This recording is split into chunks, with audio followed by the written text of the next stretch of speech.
Kazakhstan में Azerbaijan airlines का विमान दुर्घटनाग्रस्त नहीं हुआ था, बल्कि रूसी मिसाइल का शिकार बना था।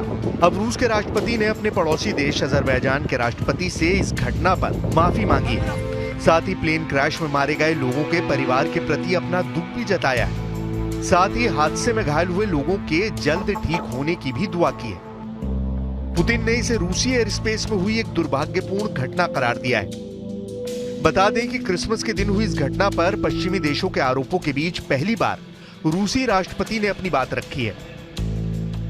फिलहाल पुतिन ने यह कहने से परहेज किया है कि रूस इसके लिए पूरी तरह से जिम्मेदार है। क्रेमलिन ने इस बात को सीधे तौर पर स्वीकार नहीं किया है कि विमान पर रूसी मिसाइलों ने हमला किया था। दरअसल पुतिन ने कहा कि यह दुखद घटना तब हुई जब रूस का एयर डिफेंस सिस्टम यूक्रेनी ड्रोनों को खदेड़ रहा था।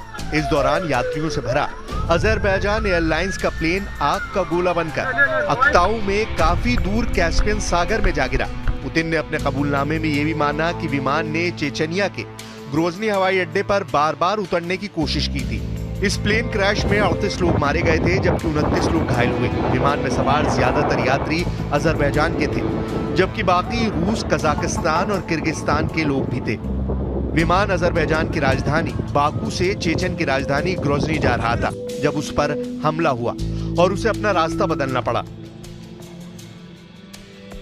पुतिन का माफीनामा ऐसे वक्त पर सामने आया जब रूस पर यह आरोप लग रहे हैं कि विमान यूक्रेनी ड्रोन हमले को नाकाम करने की कोशिश में रूस के एयर डिफेंस सिस्टम की गोलाबारी की चपेट में आ गया।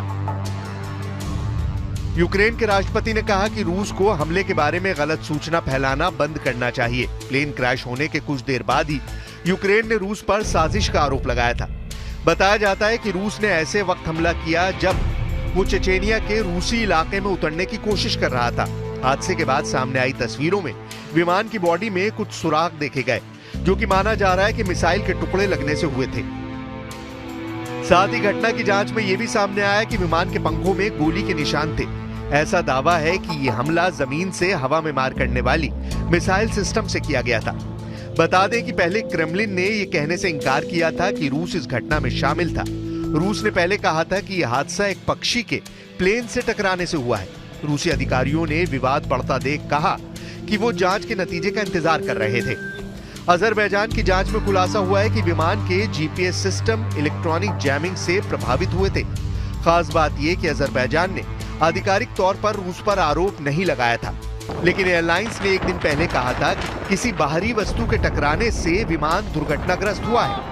अजरबैजान एयरलाइंस ने घोषणा की है कि जांच पूरी होने तक बाकू से ग्रोजनी के लिए सभी उड़ानें रोक दी गई हैं।